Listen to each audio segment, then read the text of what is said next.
지난 목요일은 우리나라가 일본으로부터 해방된 지 79년이 된 광복절이었습니다. 1945년 8월 15일은 일본으로부터 광복됨과 동시에 우리나라의 대한민국 정부가 수립되었던 날입니다. 그리고 1945년 10월 16일 일제시대 때 대한민국 임시정부의 대통령이었던 이승만 박사가 미국에서 귀국하게 됩니다. 이후 1948년 국회의원들이 선출되고 이승만 박사가 대한민국의 제1대 대통령에 취임하게 됩니다. 그리고 그해 7월 17일 국회에서 대한민국 헌법이 공포되었고 이승만 박사는 이렇게 제안합니다. 우리 다 같이 하나님께 기도합시다. 대한민국 제1차 회의를 열게 된 것을 우리가 하나님께 감사해야 할 것입니다. 사람의 힘으로만 된 것이라고 우리가 자랑할 수 없을 것입니다. 그러므로 하나님께 감사를 드리지 않을 수 없습니다. 이에 198명의 대한민국 초대 국회의원들은 모두 기립해서 기도했습니다. 이렇게 초대 대한민국 정부는 이승만 대통령을 중심으로 모든 국회의원들이 함께 기독교 사상과 정신을 바탕으로 세웠습니다. 그리고 첫 국회회의를 기도로 시작한 대한민국을 어떻게 하나님이 복을 주시지 않을 수 있었을까요? 대한민국 초기의 학교들과 대학교들 또한 기독교와 선교사들에 의해 세워졌습니다. 따라서 우리나라의 교육 안에는 기독교적 가치관이 뿌리 깊게 박혀 있습니다. 그런데 우리나라에 이렇게 기독교를 전하러 온 최초의 선교사는 장로교의 언더우드 선교사와 감리교의 아펜젤러 선교사였습니다. 그들은 1885년 4월 5일 인천 제물포항으로 입국해서 선교를 시작했습니다. 그 이후로 우리나라에 성령이 임해서 크게 부흥했던 사건이 있었습니다. 이제 화면을 띄워야 원래 하는데요. 5년 뒤인 1890년 캐나다 토론토 대학 의과대학을 졸업한 로버트 하디가 갓 결혼한 아내와 함께 우리나라에 들어옵니다. 캐나다는 지금의 조선과 비교하면 하늘과 땅 차이였습니다. 그런데 로버트 하디의 마음에 하나님이 불꽃을 주셨고 그는 의과대학을 졸업하고 우리나라에 의료 선교사로 들어옵니다. 당시의 조선은 아프리카보다도 못 살던 나라였습니다. 그렇게 그는 전 세계에서 가장 못 사는 나라에 들어와서 1901년부터는 목회자 겸 선교사로 복음을 증거하기 시작합니다. 그래서 그는 강원대 원산에 교회를 세우고 3년 동안 복음을 전했는데 아무런 열매도 없었고 처참하게 실패합니다. 사람들은 조상 숭배와 샤머니즘에 빠져 있었고 그들은 변화가 없어 보였습니다. 그렇게 교회가 없었던 이 나라에 교회를 겨우 하나 세웠는데 망해서 교회 문이 닫을 지경이었습니다. 그러던 중 1903년 8월 원산에 일주일 동안 특별 부흥회가 열리게 됩니다. 그래서 로버트 하디는 부흥회를 위한 3편의 설교 준비를 마쳤습니다. 그런데 부흥회 전 어느 날 늦은 밤 그는 깨닫게 됩니다. 아, 나는 이 설교를 한 자격이 없구나. 왜냐하면 로버트 하디는 그 설교처럼 살아본 체험이 없었기 때문입니다. 그는 캐나다의 명문대학 출신의 존경받는 의사였기 때문에 인생의 막다른 골목과 낭떠러지에 떨어져 본 적이 없었습니다. 그는 한 번도 간절하고 결사적인 심령으로 주님을 의지한 적이 없었습니다.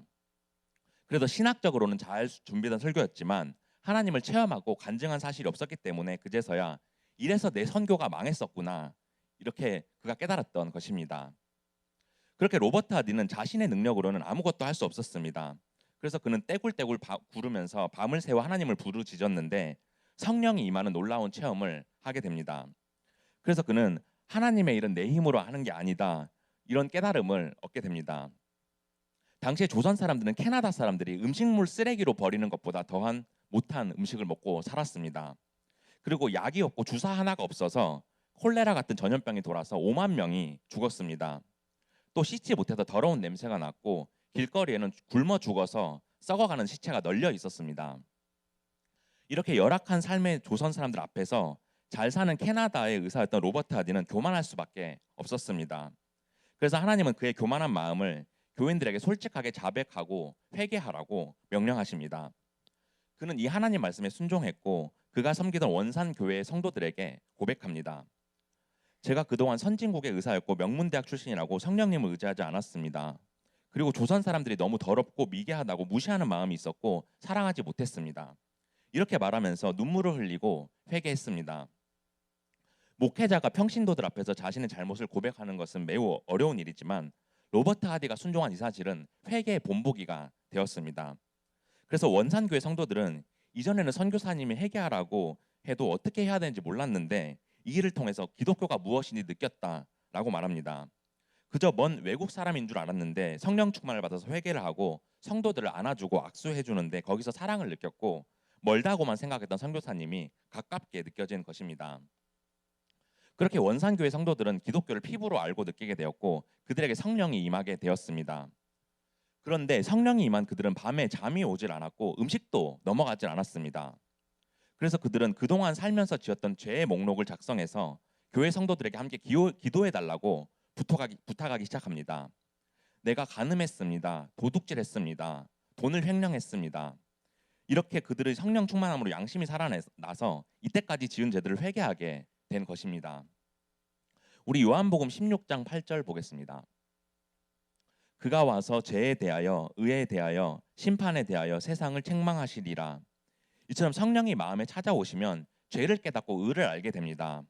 우리는 날 때부터 죄인이지만 그것을 깨닫기 위해서는 성령님이 임하셔야 가능합니다. 그렇게 원산교회 성도들은 서로를 위해 기도하다가 내 기도를 하게 되면서 다들 회개하기 시작합니다. 그렇게 1903년 원상 대부흥 운동이 일어나게 됩니다. 그래서 원산교회 교인들이 노름판에서 벗어나고 음란했던 사람들이 깨끗해지고 돈을 떼먹었던 사람들은 돈을 돌려주고 그렇게 사람들이 변화되기 시작합니다. 이것을 보면서 교회를 안 다녔던 원산 사람들에게도 기독교가 전도되고 폭발적으로 부흥하게 됩니다. 그러던 어느 날 하나님이 로버트 하드에게 말씀 하나를 주십니다. 여호수아 14장 9절입니다. 그날에 모세가 맹세하여 이르되 내가 내 하나님 여호와께 충성하였은즉 내 발로 밟는 땅은 영원히 너와 내 자손의 기업에 되리라 하였나이다. 이 말씀을 붙들고 로버트 하디가 계속해서 기도합니다. 그랬더니 하나님이 말씀 그대로 그를 인도해 주십니다. 그래서 강원도 다른 지역에서도 부흥 강서로 초청을 받습니다.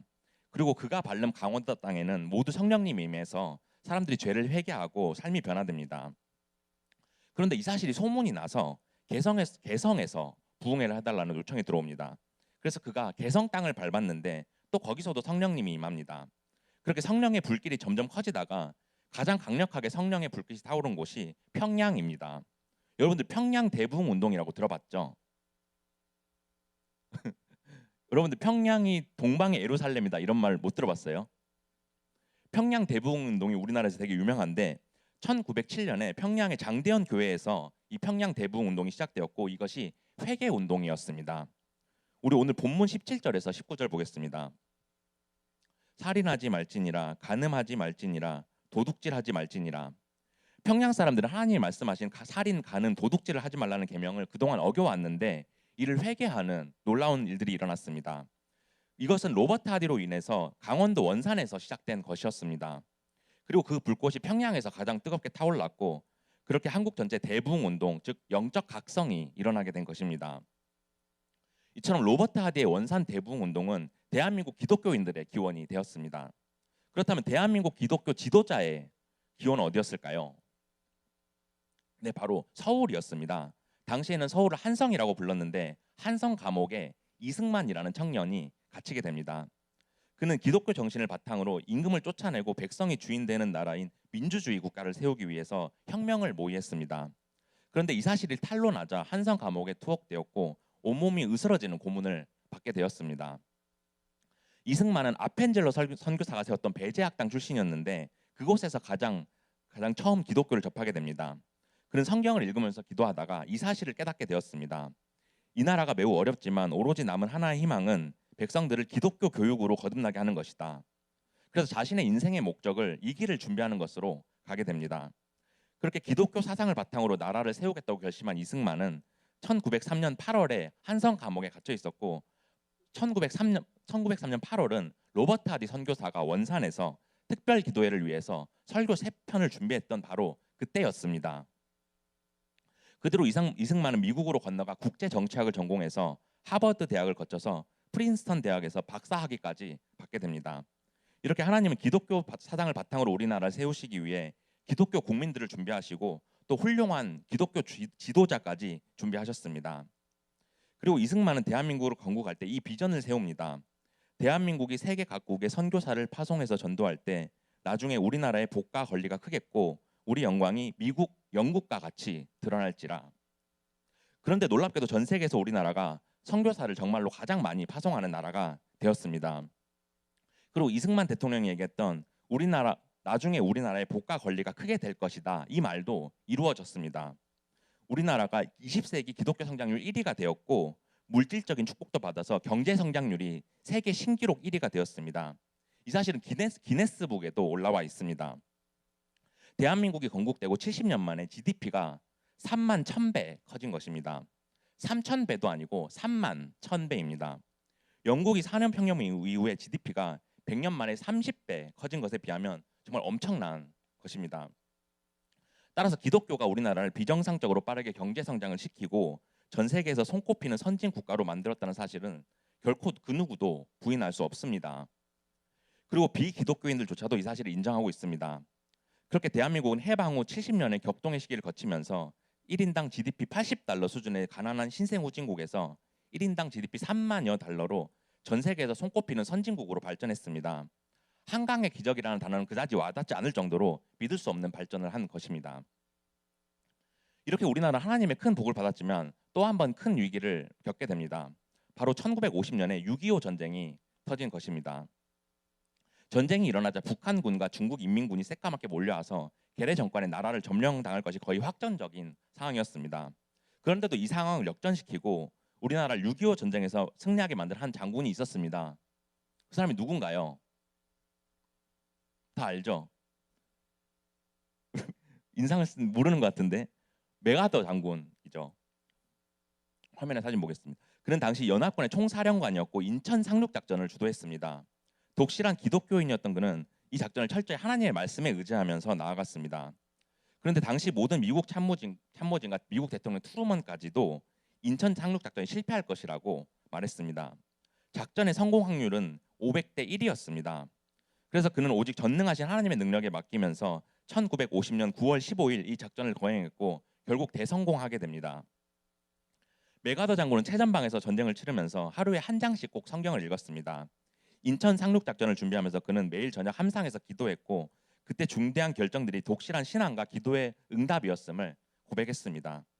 그는 작전에 성공한 후 당시 서울시청 맞은편의 국회의사당 앞에서 머리를 숙여서 하나님께 기도했고 뒤따르던 미국의 참모들도 함께 기도했습니다. 그리고 그는 이렇게 말했습니다. 하나님의 은총을 입어 우리 부대는 대한민국의 서울을 해방시켰습니다. 이 거리는 잔악무도한 공산주의 압제에서 해방되었으며 시민들을 다시 자유와 인간의 존엄을 누리게 만들었습니다. 이 결정적인 승리를 우리에게 되찾게 해주신 전능하신 하나님께 감사드립니다. 이런 하나님을 위해 우리 다 같이 주기도문을 외우도록 합시다. 그래서 사람들은 일제히 일어났고 장병들은 흙으로 얼룩진 전투모를 벗고 다 같이 주기도문을 외웠습니다. 주기도문이 끝나자 이승만 대통령은 메가더 장군의 두 손을 꼭 잡고 감격의 눈물을 흘리면서 이 민족을 구하기 위해 하나님이 보내주신 당신을 사랑합니다. 이렇게 말합니다. 메가더 장군은 전선에서 죽음의 고비가 있을 때마다 항상 이 성경 구절을 외웠습니다. 우리 요한복음 11장 25절 26절 보겠습니다. 예수께서 이르시되 나는 부활이요 생명이니 나를 믿는 자는 죽어도 살겠고 무릇 살아서 나를 믿는 자는 영원히 죽지 아니하리니 이것을 내가 믿느냐. 메가더 장군은 이 구절을 암송하면서 전장의 죽음의 위기에서 벗어날 수 있었다고 말합니다. 그리고 그는 50년의 군 생활을 마감하면서 다음과 같이 고백했습니다. 하나님의 계시에 따라서 임무를 완수하기 위해 노력했던 한 노병은 이제 물러갑니다. 그렇게 그는 하나님의 계명을 그 누구보다 최선을 다해서 실천했고 하나님의 명령에 따라 6.25 전쟁에서 자국민도 아닌 대한민국 국민들을 위해서 목숨을 걸었던 것입니다. 이제 오늘 말씀을 살펴보겠습니다. 오늘 우리가 살펴볼 십계명은 이웃사랑에 관한 부분입니다. 그래서 5계명에서 십계명의 두 번째 원리를 나타냅니다. 하나님이 모세에게 두 개의 돌판으로 주셨던 십계명의 첫 번째 판은 하나님을 사랑하는 것이고 두 번째 판은 이웃을 사랑하는 것입니다. 우리는 하나님을 사랑하기에 이웃 또한 사랑해야 합니다. 왜냐하면 우리의 이웃들은 하나님의 형상을 가지고 있기에 하나님을 사랑하려면 하나님의 형상을 가진 이웃까지도 사랑해야 하기 때문입니다. 따라서 하나님을 사랑하는 것과 이웃을 사랑하는 것은 서로 유기적이고 뗄 수 없는 관계입니다. 그리고 이웃을 그냥 단순하게 사랑하는 것이 아니라 우리가 하나님을 경외하는 것을 바탕으로 이웃을 사랑해야 하는 것입니다. 또한 삼위일체 하나님은 세 위격이 서로 하나 되고 사랑하시는데 우리 또한 이웃들과의 상호관계 속에서 서로 하나 되고 사랑하기를 원하십니다. 따라서 삼위일체로 가신 하나님의 질서처럼 우리도 이웃을 사랑함으로써 하나님의 질서를 지킬 수가 있습니다. 또 우리가 이웃을 사랑할 때 하나님을 사랑하는 것이 비로소 완성되고 진정한 하나님의 사랑이 되는 것입니다. 그러므로 오늘 말씀을 통해서 이웃을 사랑하는 계명의 의미를 살펴보면서 우리가 그것을 깨닫고 하나님이 주신 이웃 사랑의 계명을 잘 지키기를 원합니다. 그렇게 이웃 사랑에 대한 계명을 잘 지키면서 하나님을 사랑할 때 삶에 그분의 은혜가 가득 넘치는 여러분들이 되기를 축복합니다. 첫 번째로 이웃을 사랑하는 것은 하나님을 간접적으로 사랑하는 것입니다. 우리가 앞서 배웠던 1계명에서 4계명은 하나님을 사랑하고 또 안식일을 지킴으로써 하나님을 직접적으로 사랑하는 삶에 대해 설명하는 것입니다. 그런데 오늘 살펴볼 5계명에서 10계명은 이웃을 사랑함으로써 하나님을 간접적으로 사랑하는 것에 대해 말합니다. 우리 오늘 본문 16절 보겠습니다. 우리 함께 읽어볼까요? 시작. 너는 내 하나님 여호와께서 명령한 대로 내 부모를 공경하라. 그리하면 내 하나님 여호와가 내게 준 땅에서 내 생명이 길고 복을 누리리라. 내 부모를 공경하라는 계명을 지키지 않는 것은 하나님이 주신 질서와 권위에 도전하는 것이라고 우리가 지난번에 살펴보았습니다. 또한 부모님뿐만 아니라 학교 선생님, 교회 선생님, 목사님 같은 윗 어른들을 존중해야 한다고 배웠습니다. 또한 가정이 위협받는다면 사회적 기초가 위협받고 무너질 수 있기에 이것을 심각하게 다루기 위한 하나님의 명령이었습니다. 따라서 이 계명은 부모를 가진 자녀들에게만 주어진 것이 아니라 이스라엘 공동체 전체를 위한 언약이었습니다.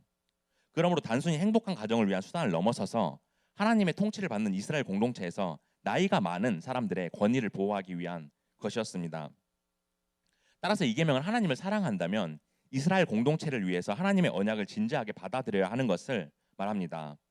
그리고 이 계명의 동기 부분이 그것을 조명합니다. 그리하면 내 하나님 여호와가 내게 준 땅에서 내 생명이 길고 복을 누리리라. 이렇게 하나님을 사랑하고 계명을 지킬 때 이스라엘 백성들이 그 땅에서 장수할 것이라는 약속과 희망을 주신 것입니다. 그러므로서 젊은 사람들이 부모를 공경하고 윗사람을 존중할 때 그분의 계명을 지키고 하나님을 간접적으로 사랑하게 되는 것입니다. 그리고 그럴 때 하나님께서 주시는 복을 말합니다. 신명기 5장 10절입니다. 나를 사랑하고 내 계명을 지키는 자에게는 천대까지 은혜를 베푸느니라. 하나님을 사랑하고 계명을 지키는 백성에게는 천대까지 은혜를 베푸신다고 말합니다. 그리고 이것은 일방적인 명령이 아니라 상호 간의 서약인 것입니다. 결혼할 때 신랑과 신부가 평생 동안 서로를 사랑하기로 언약하는 것과 같이 하나님은 이스라엘은 하나님에게 서로 사랑하라고 약속하는 것과 같습니다. 따라서 십계명은 일방적인 강요가 아니라 하나님과 그분의 백성 사이에 맺은 사랑의 언약입니다. 하나님께서는 십계명을 통해 나를 사랑한다면 나의 계명을 지키라라고 말씀하십니다. 그렇게 계명을 순종함으로써 하나님을 사랑하는 삶을 나타내길 원하시는 것입니다. 그런데 6계명에서 10계명은 사람을 사랑하는 것에 관한 계명입니다. 하나님을 사랑하는 것이 아니라 사람을 사랑하라는 것입니다. 그런데 사람을 사랑하는 것과 하나님을 사랑하는 것이 무슨 관련이 있을까요? 그것이 어떤 연관이 있는지는 사람이 어떻게 창조된 것인지를 알아야 합니다. 우리 창세기 1장 27절 보겠습니다. 하나님이 자기 형상 곧 하나님의 형상대로 사람을 창조하시되 남자와 여자를 창조하시고, 이처럼 창세기에서는 사람이 어떻게 창조되었는지를 설명하고 있습니다. 그런데 사람은 하나님의 형상으로 창조되었다고 말합니다. 여기서 형상은 영어로 이미지라고 쓰는데 겉모습이 아닌 내재된 속성을 말합니다. 겉모습이면 영어로 shape이라고 썼을 것입니다. 즉 사람의 속에는 하나님의 형상이 내재되어 있다는 것입니다. 따라서 사람을 사랑하는 것은 사람 속에 있는 하나님의 형상을 사랑하는 것과 같습니다. 그러므로 하나님을 사랑한다면 이웃 사람도 하나님과 같이 사랑해야 한다는 것입니다. 그렇게 이웃 속에 있는 하나님의 형상을 사랑함으로써 하나님을 간접적으로 사랑하는 삶을 살게 되는 것입니다. 우리 본문 17절에서 21절 보겠습니다. 우리 함께 읽겠습니다. 시작.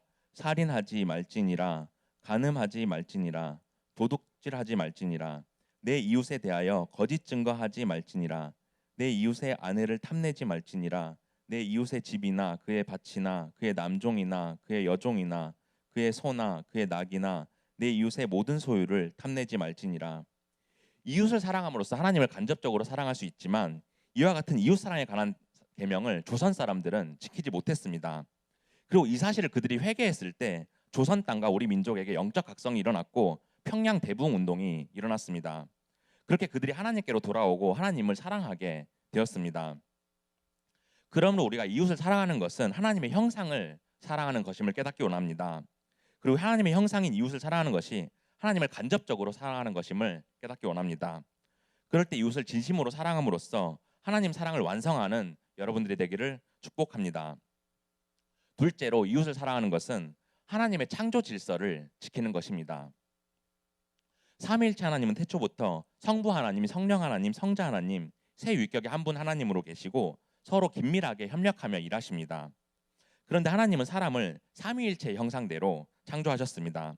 그래서 삼위일체의 관계적 속성이 사람에게도 똑같이 존재하도록 질서를 세우셨습니다. 그렇게 이 세상의 모든 사람들은 서로 긴밀한 관계를 맺으며 살아가게 됩니다. 따라서 여러분들이 학교, 교회, 주변 사회와 국가를 넘어서 전 세계 사람들이 한 지구 안에 있는 공동체입니다. 그러므로 우리는 내 이웃을 내 자신과 같이 사랑하는 존재로 여기면서 살아가야 합니다. 하지만 우선순위는 존재합니다. 먼저 하나님을 사랑하는 것이 우선이 되어야 하고 그 다음에 이웃을 사랑해야 하는 것입니다. 그리고 이 사실은 마태복음 22장 37절에서 39절까지 선명하게 잘 나타내고 있습니다. 화면 우리 함께 보겠습니다. 예수께서 이르시되 내 마음을 다하고 목숨을 다하고 뜻을 다하여 주 너의 하나님을 사랑하라 하셨으니 이것이 크고 첫째 되는 계명이요 둘째도 그와 같으니 내 이웃을 내 자신같이 사랑하라 하셨으니 예수님은 우리가 지켜야 하는 두 계명에 대해서 말씀하십니다. 여기서 먼저 말씀하시는 것은 하나님을 사랑하는 계명입니다. 하나님을 사랑하는 마음 없이는 하나님의 형상인 이웃을 사랑할 수가 없기 때문입니다. 따라서 먼저 하나님을 사랑하는 마음이 있을 때 이웃을 내 자신과 같이 사랑할 수 있습니다. 그렇게 하나님은 우리가 그분을 사랑한 후에 이웃을 사랑하기 원하셨고 우리에게 이웃을 사랑할 수 있도록 질서를 세워주셨습니다. 우리 본문 17절에서 21절 한 번 더 보겠습니다. 우리 함께 한 번 더 읽겠습니다. 시작. 살인하지 말지니라, 간음하지 말지니라, 도둑질하지 말지니라, 내 이웃에 대하여 거짓 증거하지 말지니라, 내 이웃의 아내를 탐내지 말지니라, 내 이웃의 집이나 그의 밭이나 그의 남종이나 그의 여종이나 그의 소나 그의 낙이나 내 이웃의 모든 소유를 탐내지 말지니라. 살인하는 것은 하나님의 세우신 생명의 존엄성을 해치는 행위입니다. 하나님의 형상으로 사람을 지으셨는데 인간의 생명을 죽이는 것은 하나님의 소유를 함부로 취급하고 그분의 형상을 파괴하는 것입니다. 따라서 살인은 하나님의 권리를 넘어서서 그분의 창조 질서를 완전히 파괴하는 것입니다.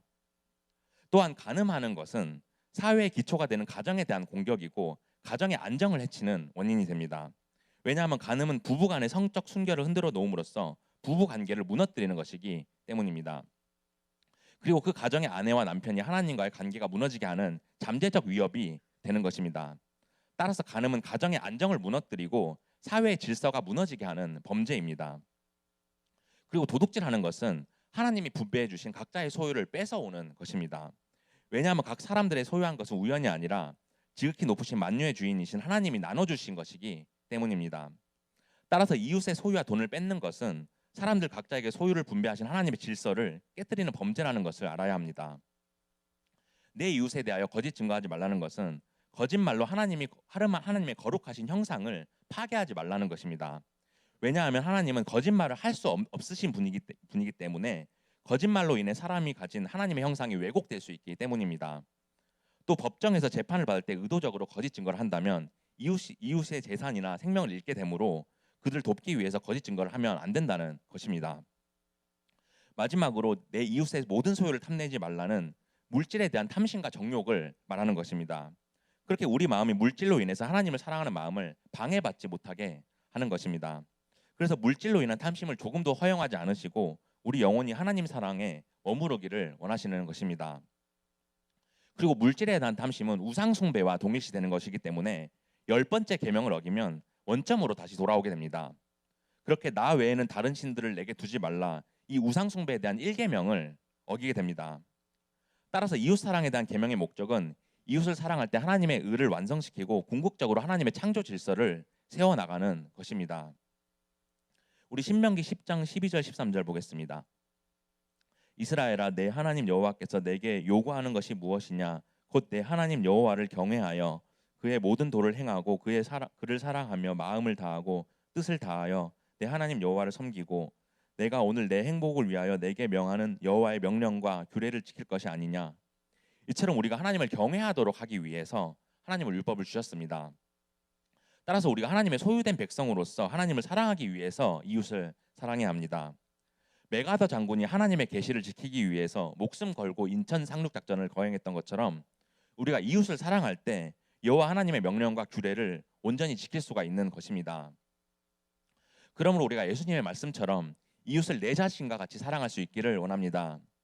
그럴 때 삼위일체로 일하시는 하나님의 창조 질서를 우리에게 보여주신 것처럼 이웃 사랑을 통해 하나님의 복된 백성으로 살아가는 여러분들이 되기를 축복합니다. 이제 말씀을 정리하겠습니다. 사랑하는 고등부 친구들, 우리는 하나님을 사랑하기에 이웃 또한 사랑해야 합니다. 그런데 이웃을 단순하게 사랑하는 것이 아니라 하나님을 경외하는 마음을 바탕으로 사랑해야 하는 것입니다. 따라서 하나님을 진정으로 사랑하려면 이웃을 사랑해야 하고, 이웃 사랑이 무엇을 의미하는지 오늘 살펴보았습니다. 첫째로 이웃을 사랑하는 것은 우리가 하나님을 간접적으로 사랑하는 것임을 알았습니다. 그렇게 하나님의 형상으로 만드신 사람을 사랑함으로써 하나님의 형상을 지켜나갈 수 있다는 것을 알았습니다. 그래서 이웃을 사랑해야 하나님의 계명을 온전히 지키고 하나님 사랑을 완성할 수 있다는 것을 알았습니다. 둘째로 이웃을 사랑하는 것은 하나님이 세우신 창조 질서를 지키는 것임을 알았습니다. 그렇게 삼위일체 하나님이 서로 사랑하시고 협력하신 것처럼 우리도 이웃을 사랑하고 협력하는 것이 이 땅에 세우신 하나님의 질서를 지키는 것임을 알았습니다. 그러므로 우리는 이제 하나님의 시선으로 이웃들을 바라봐야 합니다. 그래서 날마다 하나님의 시선으로 주변 사람들을 사랑할 수 있도록 기도해야 합니다. 그래서 내가 주변에 미워하고 사랑하지 못한 사람들이 있다면 하나님이 우리를 사랑해 주신 그 사랑으로 주변 사람들을 사랑하도록 노력해야 합니다. 그럴 때 하나님의 형상으로 만들어진 이웃을 사랑하고, 이웃을 사랑할 때 하나님의 질서를 지킴으로써 하나님을 경외하는 마음을 가지기를 원합니다. 그래서 한 주간도 하나님이 주신 계명을 통해서 하나님 사랑을 온전히 이뤄나가는 저와 여러분들이 되기를 주님의 이름으로 축복합니다.